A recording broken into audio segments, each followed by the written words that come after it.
Well, hello and welcome to the Celebration Machine. I'm your host, Pete Hammond. Thank you for spending a little bit of time with me today.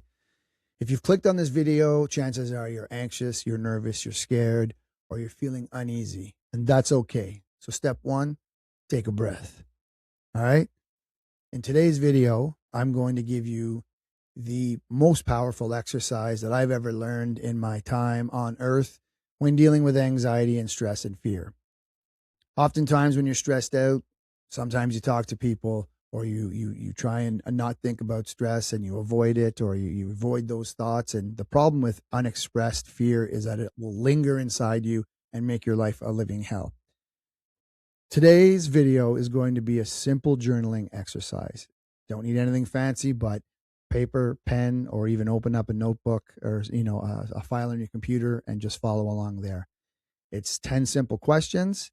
It's not hard. The only thing you got to do is basically be honest.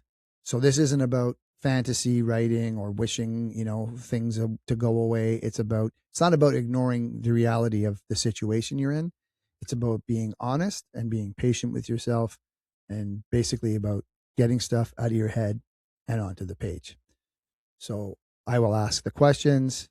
You can pause the video, answer them, and then hopefully at the end of it, you're going to feel a little better than you do right now. So take a little breath. That's a really important thing, actually, breathing. We oftentimes forget to breathe when we're stressed out. So it's good to learn how to breathe. There's lots of people on the internet to show you to do that. I like to box breathe when I'm really stressed out, 6 seconds, 6 seconds, 6 seconds, 6 seconds, and just, take your time breathing in through the nose, out through the mouth. But for right now, take a short breath. And we'll start with the first question, okay? And remember, so what writing does is it moves fear out of your nervous system and out onto the page. So it takes it out of here and out of your body and puts it onto a page where you can read it, understand it, take it somewhere safe, and light it on fire. So the first question I'm going to ask you is, what exactly am I afraid might happen? Okay?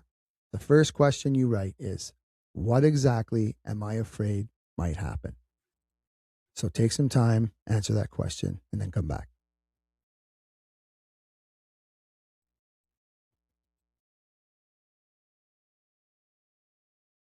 The second question is, what evidence do I actually have that this will happen to me personally?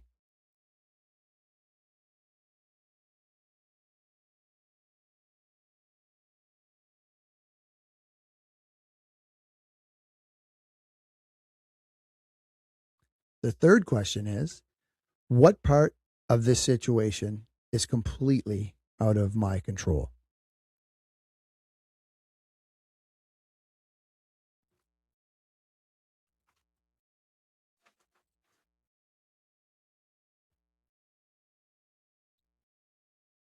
The fourth question is, what part of my life is completely under my control right now?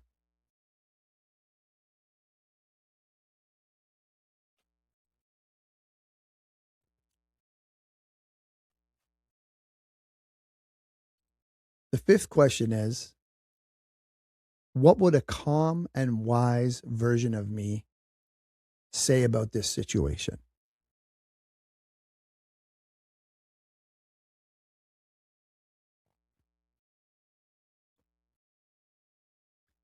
The sixth question is, when in my life have I lived through uncertainty before and made it through?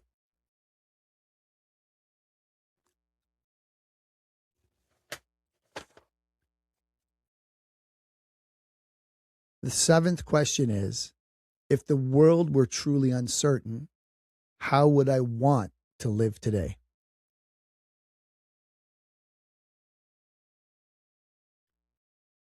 The eighth question is, what am I grateful for in my life right now, in this moment?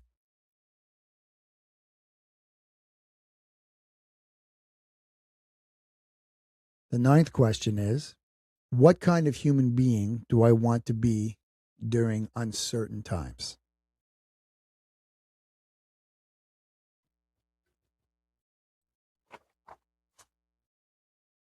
And the last question is, the 10th question is, If everything ultimately turned out to be okay, what would I wish I had done with today?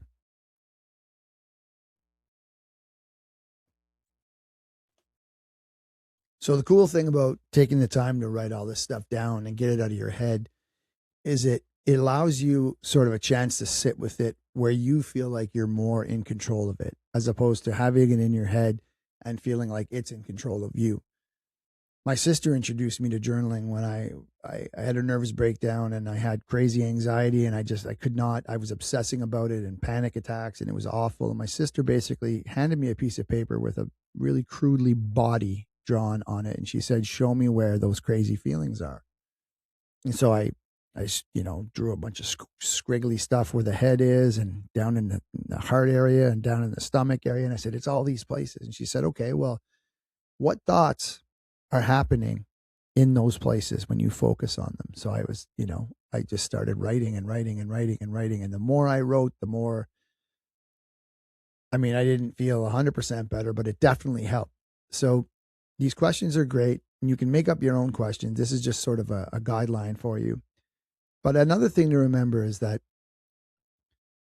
the world has been through crazy shit all the time, and there's always been people that have found their way through it. And there's examples of those people everywhere. So finding a mentor is a super powerful idea. And maybe not find a physical mentor in life now, or maybe you do. Maybe you have a grandparent that's been through crazy stuff, and just have a conversation with them about how they got through it. Or maybe you know people that have been through difficult things, and this is something that can really come into play in terms of being a really good tool in your toolbox, having a go-to person to just ask them about their experience and what got them through it. Not trying to make you feel better, but just say, hey, I understand you went through some crazy stuff, and what were some of the tools you used, coping skills that got you through it. I know the world is intense right now. There's a lot of things happening that we have no control over, but we do have control over the basic things like breathing and our thoughts for the most part. It's not always easy, but it's definitely something that we have control over. I found journaling is powerful, and I hope that it's something that you can do. It gets us off our phones. It puts us in the moment. That's why, journaling, writing by hand in a scribbler, you go to the dollar store or whatever and buy a scribbler and a pen and just sit there with it. Also, because if the power goes out, you can keep doing it. And when you're done with it, you can burn it. If it's stuff that you're embarrassed about, or you don't want people to see or read or know about you, I like to write stuff out, read it out loud, and burn it in a burn barrel. Of course, I live in the country. You can do that sort of thing. Um, I've done this a lot, and it's very, very powerful, and it's very simple, and you don't need very much to do it, and you don't have to do it in front of an audience. And again, it just really gets stuff out of your head. I hope that helped you today. I hope that this was something that maybe you've done before, or it's something you've explored before. But as long as we keep trying and we don't let our minds run away and get us into some dark places that make things a hell of a lot worse, I really think that we can find our way. Ladies and gentlemen, the world is always going to have a certain amount of uncertainty to it, and things can always challenge us. But just remember, you're here right now. You're breathing.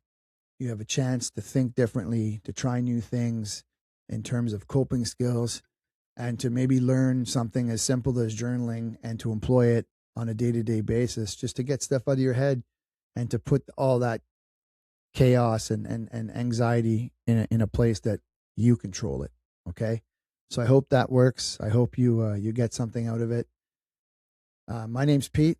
This is a celebration machine, and just keep trying to figure it out like the rest of us. Be kind to yourself, be kind to other people, and we're going to find our way. Have a great day, everybody.